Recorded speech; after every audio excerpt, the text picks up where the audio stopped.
Happy Friday to my second graders. You guys, I hope, have had another good week. We've got one more day of work to do and then we have the weekend off. So keep up the good work. One more day. Let's look at what we have to do. Number one, for PE on Go Noodle, I put up the link for the Noodle TV that has some really fun videos in it. Then for math, you're going to watch a Frog Dude video about measuring things that have different segments to them, different pieces to them, and then take a quick check.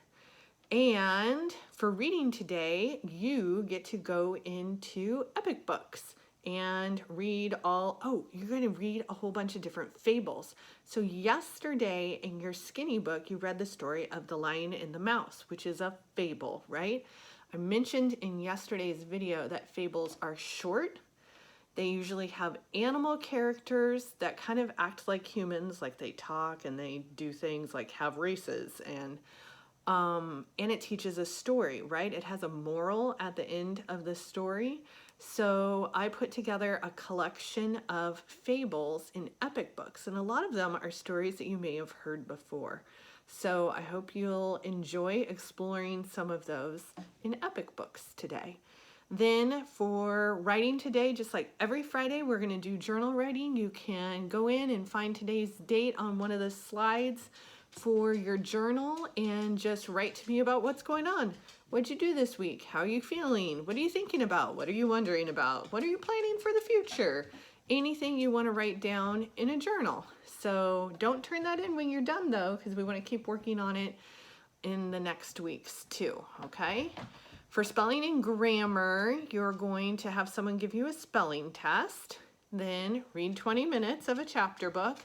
And for science today, for our last day of looking at the habitat of the desert, I have a little seesaw activity for you to do. And basically the seesaw activity is to draw a desert habitat for me. So you can draw a picture in there, and I think in the directions I said that you should include 3 desert animals and 3 desert plants of some sort into your desert habitat picture. So hopefully you've been learning enough about deserts in the last few days that you'll be able to include all of those things. Then in the email I sent to you, your fun activity for today is actually a lesson from some of the Creative World teachers. So Creative World were the teachers that would come in and do an art lesson in our classroom about once a month. And they missed being with you. And as soon as they knew that we were doing school from home, they said, hey, let us do an art lesson for you guys. So they've made a video and have all kinds of materials for you ready that you can look at, and you can do a fun little art project with the Creative World teachers by looking at the link that I gave you. So that's your fun activity, and I hope you enjoy it. And if you have any questions, you send me an email. And always remember, I'm so proud of you guys. Keep up the good work.